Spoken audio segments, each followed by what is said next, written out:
Hey guys, in today's video I want to talk about containers that you drain your oil into. My number one piece of advice when it comes to containers is to get a container that has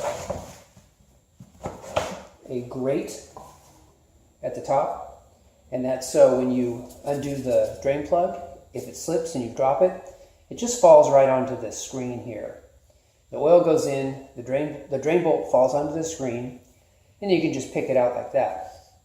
That way you don't have to be real careful about taking off the drain bolt. You can just kind of take it off and even let it fall. You know, sometimes with my method, the drain bolt's never very high above the container. And I like that because then if it's way high, that oil can go in different directions and maybe miss, and I can move it. When it's real low, you don't have to. So if the drain bolt's real low, and you undo it, you can just let it drop. Boom. Drain bolt lands there, oil comes out, empties, then you can grab your drain bolt and wipe it down with a towel.